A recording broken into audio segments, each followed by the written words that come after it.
boys and girls. I'm going to be reading you a story tonight, and it is probably my favorite story of all time. It's called The Velveteen Rabbit.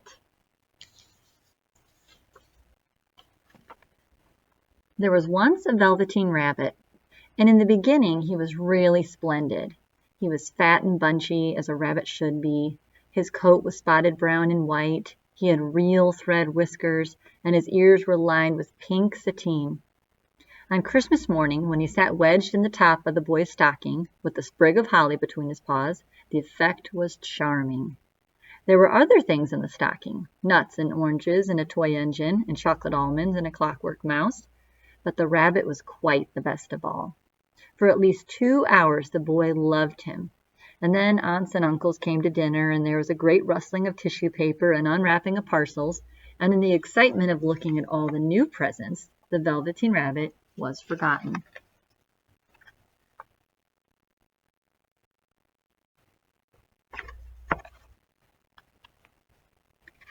For a long time he lived in the toy cupboard or on the nursery floor, and no one thought very much about him.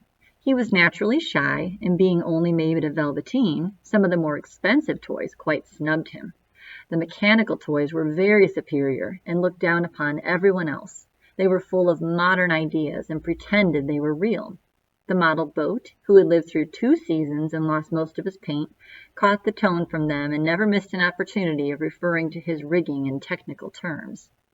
The rabbit could not claim to be a model of anything, for he didn't know that real rabbits existed. He thought they were all stuffed with sawdust like himself, and he understood that sawdust was quite out of date and never should be mentioned in modern circles. Even Timothy, the jointed wooden lion, who was made by the disabled soldiers and should have had broader views, put on airs and pretended he was connected with the government. Between them all, the poor little rabbit was made to feel himself very insignificant and commonplace, and the only person who was kind to him at all was the Skin Horse.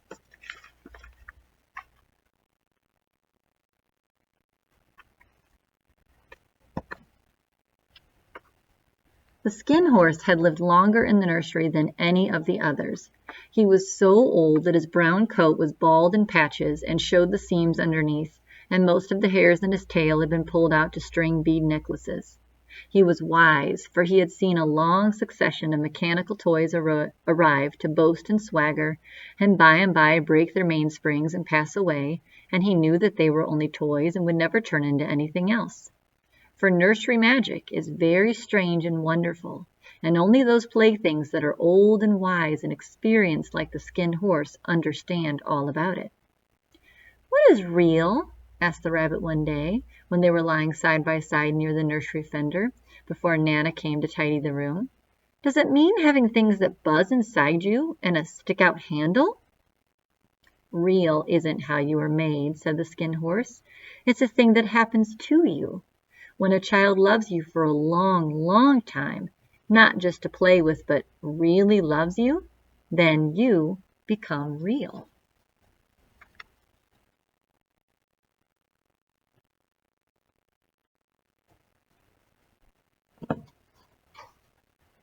"Does it hurt?" asked the rabbit. "Sometimes," said the Skin Horse, for he was always truthful. "When you are real, you don't mind being hurt." "Does it happen all at once, like being wound up?" he asked, "or bit by bit?" "It doesn't happen all at once," said the Skin Horse. "You become. It takes a long time. That's why it doesn't happen often to people who break easily, or have sharp edges, or have to be carefully kept. Generally, by the time you are real, most of your hair has been loved off, and your eyes drop out, and you get loose in the joints and very shabby. But these things don't matter at all, because once you are real, you can't be ugly, except to people who don't understand." "I suppose you are real?" said the rabbit. And then he wished he had not said it, for he thought the Skin Horse might be sensitive. But the Skin Horse only smiled. "The boy's uncle made me real," he said. "That was a great many years ago. But once you are real, you can't become unreal again. It lasts for always." The rabbit sighed. He thought it would be a long time before this magic called real happened to him. He longed to become real, to know what it felt like, and yet the idea of growing shabby and losing his eyes and whiskers was rather sad. He wished that he could become it without these uncomfortable things happening to him.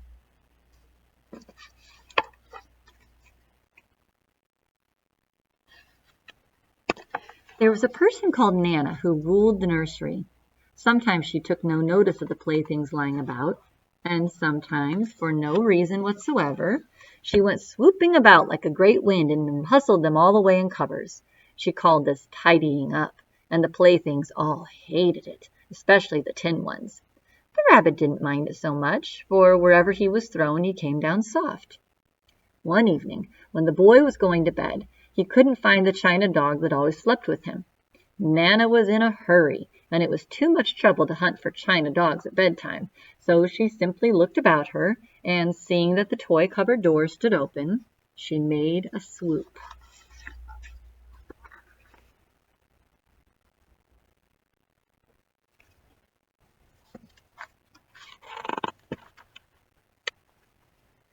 "Here," she said, "take your old bunny. He'll do to sleep with you."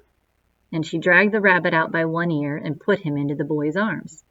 That night, and for many nights after, the Velveteen Rabbit slept in the boy's bed. At first he found it rather uncomfortable, for the boy hugged him very tight, and sometimes he rolled over on him, and sometimes he pushed him so far under the pillow that the rabbit could scarcely breathe.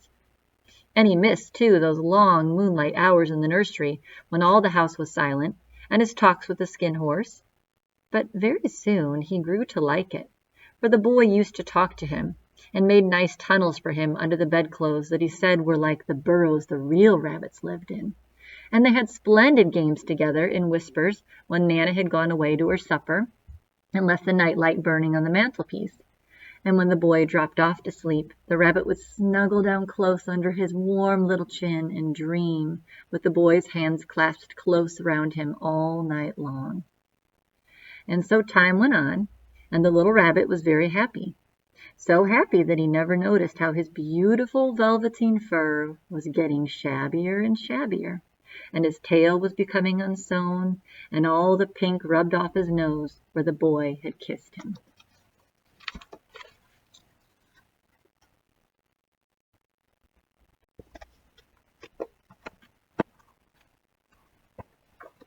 Spring came, and they had long days in the garden, for wherever the boy went, the rabbit went too. He had rides in the wheelbarrow, and picnics on the grass, and lovely fairy huts built for him under the raspberry canes behind the flower border. And once, when the boy was called away suddenly to go out to tea, the rabbit was left out on the lawn until long after dark, and Nana had to come and look for him with the candle, because the boy couldn't go to sleep unless he was there. He was wet through with the dew and quite earthy from diving into the burrows the boy had made for him in the flower bed, and Nana grumbled as she rubbed him off with the corner of her apron. "You must have your old bunny," she said. "Fancy all that fuss for a toy." The boy sat up in the bed and stretched out his hands. "Give me my bunny," he said. "You mustn't say that. He isn't a toy. He's real." When the little rabbit heard that, he was happy, for he knew what that Skin Horse had said was true at last.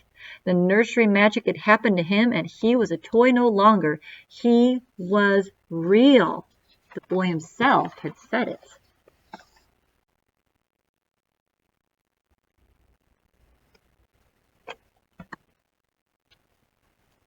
That night he was almost too happy to sleep, and so much love stirred in his little sawdust heart that he almost burst.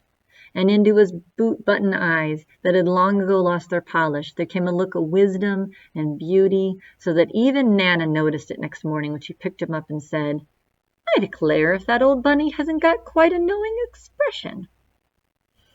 That was a wonderful summer. Near the house where they lived there was a wood, and in the long June evenings the boy liked to go there after tea to play.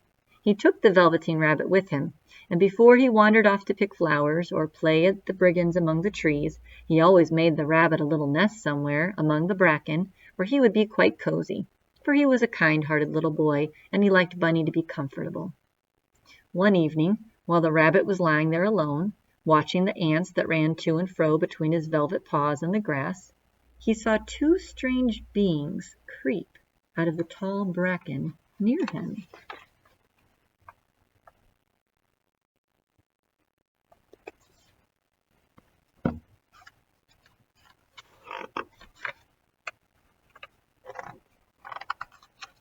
My page turned. There. They were rabbits, like himself, but quite furry and brand new. They must have been very well made, for their seams didn't show at all, and they changed shape in a queer way when they moved. One minute they were long and thin, and the next minute fat and bunchy, instead of always staying the same like he did. Their feet patted softly on the ground, and they crept quite close to him, twitching their noses, while the rabbit stared hard to see which side the clockwork struck out, for he knew that people who jump generally have something to wind them up. But he couldn't see it. They were evidently a new kind of rabbit altogether. They stared at him, and the little rabbit stared back, and all the time their noses twitched. "Why don't you get up and play with us?" one of them asked. "I don't feel like it," said the rabbit, for he didn't want to explain that he had no clockwork. "Huh!" said the furry rabbit. "It's as easy as anything." And he gave a big hop sideways and stood on his hind legs. "I don't believe you can," he said.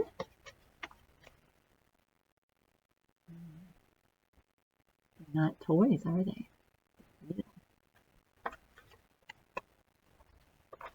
"I can," said the little rabbit. "I can jump higher than anything."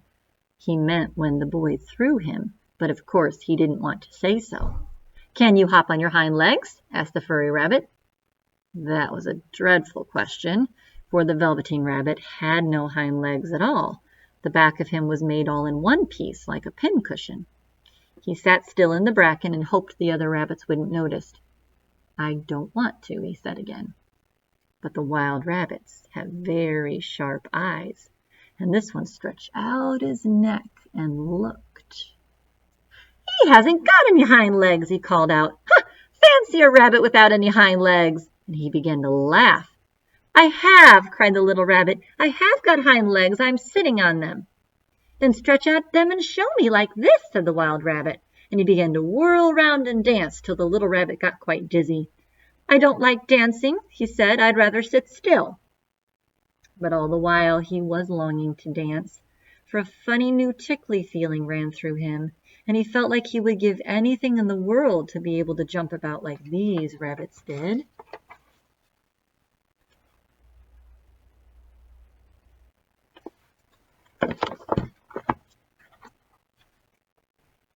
The strange rabbit stopped dancing and came quite close. He came so close this time that his long whiskers brushed the Velveteen rabbit's ear, and then he wrinkled his nose suddenly and flattened his ears and jumped backwards. "He doesn't smell right," he exclaimed. "He isn't a rabbit at all. He isn't real." "I am real," said the little rabbit. "I am real. The boy said so." And he nearly began to cry. Just then there was a sound of footsteps, and the boy ran past near them, and with a stamp of feet and a flash of white tails, the two strange rabbits disappeared. "Come back and play with me," called the little rabbit. "Oh, do come back. I know I am real." But there was no answer. Only the little ants ran to and fro, and the bracken swayed gently where the two strangers had passed. The Velveteen rabbit was all alone. "Oh dear," he thought, "why did they run away like that? Why couldn't they stop and talk to me?" For a long time he lay very still, watching the bracken, and hoping that they would come back. But they never returned, and presently the sun sank lower, and the little white moths fluttered out, and the boy came and carried it home. Weeks passed, and the little rabbit grew very old and shabby, but the boy loved him just as much. He loved him so hard that he loved all his whiskers off, and the pink lining to his ears turned gray, and his brown spots faded. He even began to lose his shape, and he scarcely looked like a rabbit anymore, except to the boy. To him he was always beautiful, and that was all the little rabbit cared about. He didn't mind how he looked to other people, because the nursery magic had made him real, and when you are real, shabbiness doesn't matter.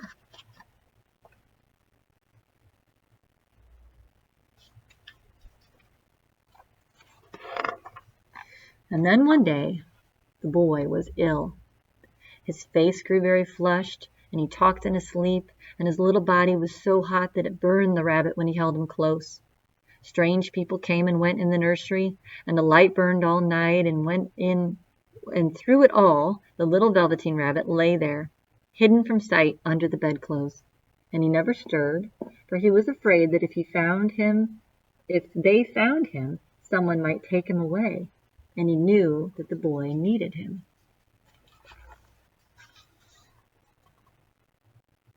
See the medicine over here?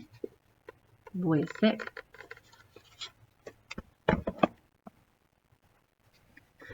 It was a long, weary time, for the boy was too ill to play, and the little rabbit found it rather dull with nothing to do all day long.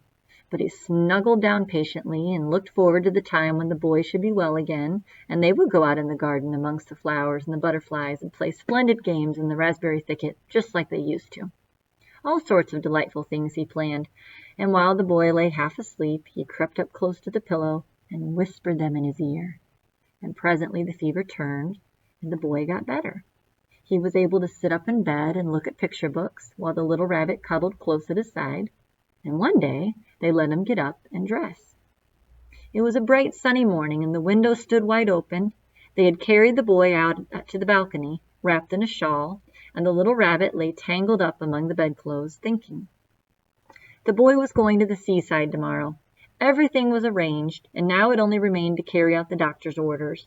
They talked about it all, while the little rabbit lay under the bedclothes, with just his head peeping out.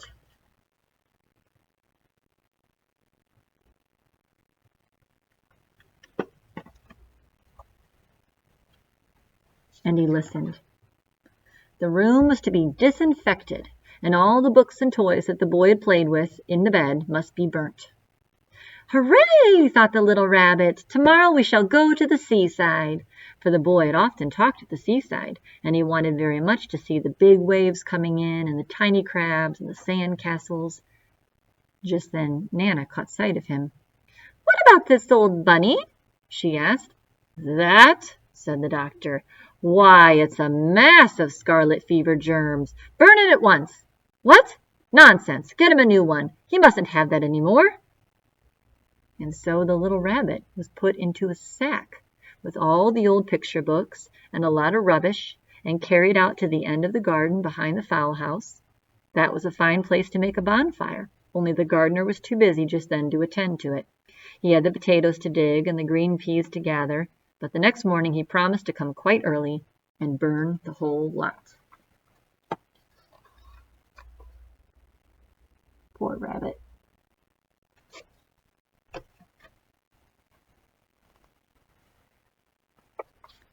That night, the boy slept in a different bedroom, and he had a new bunny to sleep with him. It was a splendid bunny, all white plush with real glass eyes, but the boy was too excited to care very much about it, for tomorrow he was going to go to the seaside, and that in itself was such a wonderful thing that he could think of nothing else. And while the boy was asleep, dreaming of the sea, the little rabbit lay amongst the old picture books in the corner behind the fowl house, and he felt very lonely. The sack had been left untied, and so by wiggling a bit he was able to get his head through the opening and look out. He was shivering a little, for he was always used to sleeping in a proper bed, and by this time his coat had worn so thin and threadbare from hugging that it was no longer any protection to him. Nearby he could see the thicket of raspberry canes, growing tall and close like a tropical jungle, in whose shadow he had played with the boy on bygone mornings. He thought of those long sunlit hours in the garden, how happy they were, and a great sadness came over him. He seemed to see them all pass before him, each more beautiful than the other, the fairy huts in the flower bed, the quiet evenings in the wood where he lay in the bracken and the little ants ran over his paws, the wonderful day when he first knew that he was real. He thought of the skinned horse, so wise and so gentle, of all that he had told him. Of what use was it to be loved and lose one's beauty and become real if it all ended like this?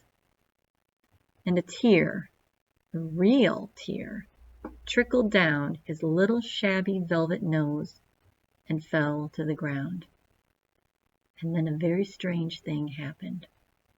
For where the tear had fallen, a flower grew out of the ground, a mysterious flower, not at all like any that grew in the garden. It had slender green leaves the color of emeralds, and in the center of the leaves a blossom like a golden cup.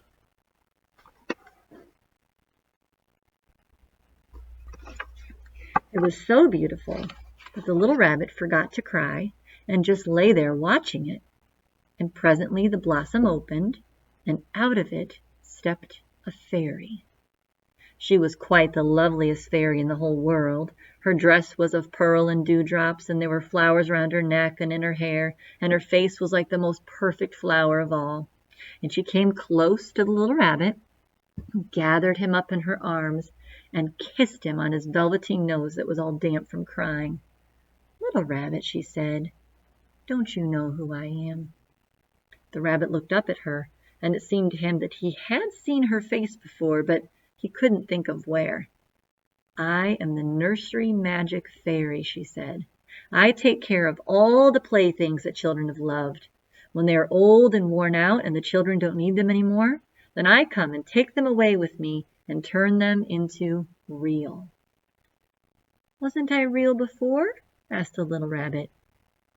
"You were real to the boy," the fairy said, "because he loved you. But now you shall be real to everyone."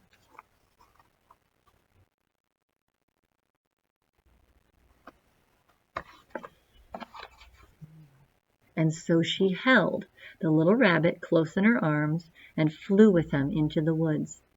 It was light now, for the moon had risen. All the forest was beautiful, and the fronds of the bracken shone like frosted silver. In the open glade between the tree trunks the wild rabbits danced with their shadows on the velvet grass.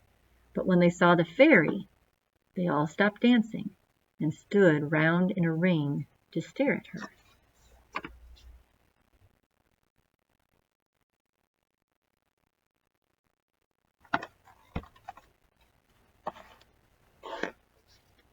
"I've brought you a new playfellow," the fairy said. "You must be very kind to him and teach him all he needs to know in Rabbitland, for he is going to live with you forever and ever." And she kissed the little rabbit again and put him down on the grass. "Run and play, little rabbit," she said. But the little rabbit sat quite still for a moment and never moved, for when he saw all the wild rabbits dancing around him, he suddenly remembered about his hind legs, and he didn't want them to see that he was made in all of one piece. He didn't know that when the fairy kissed him that last time, she had changed him altogether. And he might have sat there a long time, too shy to move, if just then something hadn't tickled his nose, and before he thought what he was doing, he lifted his hind toe to scratch it. And he found that he actually had hind legs. Instead of dingy velveteen, he had brown fur, soft and shiny. His ears twitched by themselves, and his whiskers were so long that they brushed the grass. He gave one leap, and the joy of using those hind legs was so great that he went springing about the turf on them, jumping sideways and whirling round as the others did, and he grew so excited that when at last he did stop to look for the fairy, she had gone. He was a real rabbit at last, at home with the other rabbits.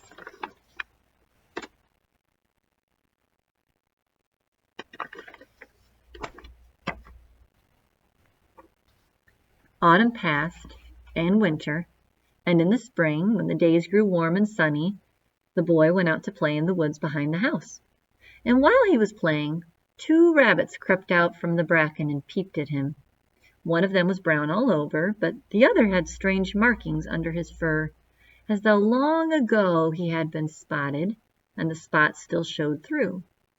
And about his little soft nose and his round black eyes there was something familiar, so that the boy thought to himself, "Why, he looks just like my old bunny that was lost when I had scarlet fever."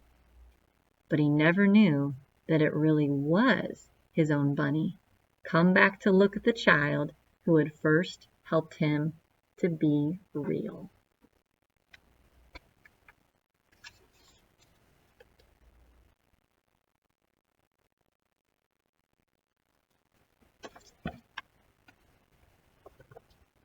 Okay, and that's the end of the story. I hope you enjoyed that. I think it's such a neat story about love and about the rabbit that got to become real. So I hope you have a wonderful night. Bye-bye.